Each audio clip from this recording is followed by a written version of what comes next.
Check this out, guys. This is what we've been working on. You gotta check this. This is the Tomahawk bumper. It's a frame chop bumper. It's all with an upswept design. What we try to do is make it just as small and tight as possible.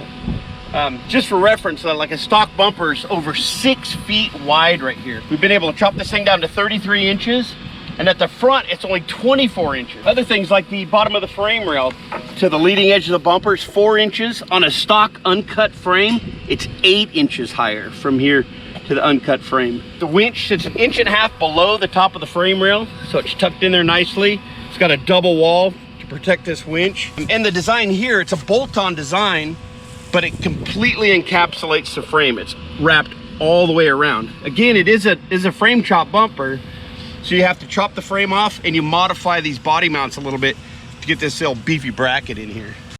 Check this out. On these D-rings, they're not just a surface mount D-ring. They go through both sides of the plate, and if you look down in here, that thing goes way back 6 inches. There's no way you're pulling this D-ring mount out.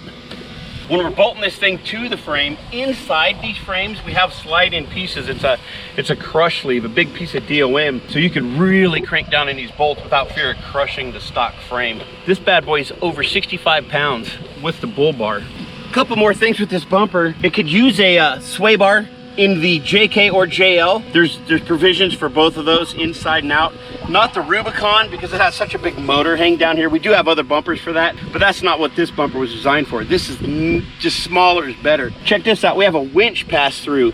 So the guys that know, you can take your winch and route it and right to the axle to suck that winch down. That's a trick. I don't know of anybody else doing that yet. This clears all the turn signals, headlights, and now some of the Jeeps will have a little sensor in the front now.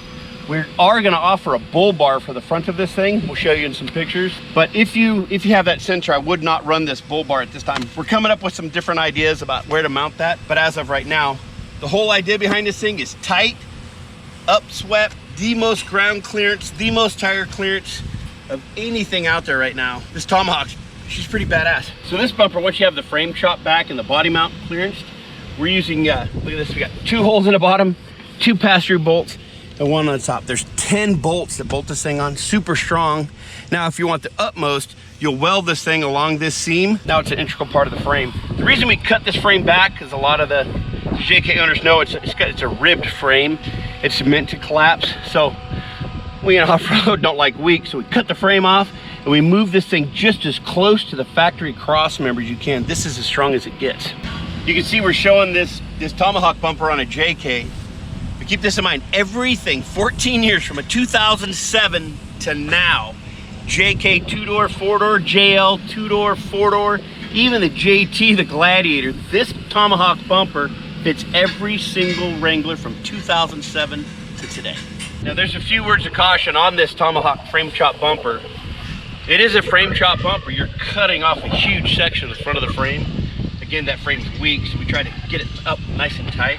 But you won't be able to go back to a stock bumper unless you weld this stock frame horn back on here. The cut is actually pretty easy. We just measure forward 3 inches of the body mount, and we'll cut the frame at a slight angle. We give you a piece to slide over the frame that shows you where to cut it. You grind down the body mounts, you grind down just a few of the tabs on the frame, and this bumper, pretty easy, it just slides right on. You mark your holes.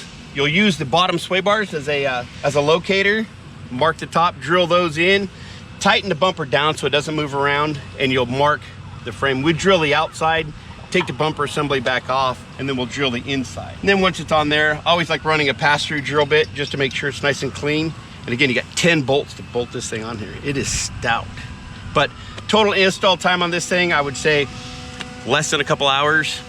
That's including cutting the frame and grinding it all down. It's pretty quick. And for those you hardcore guys, put a little bit of weld on the outside of this thing and it's not going anywhere.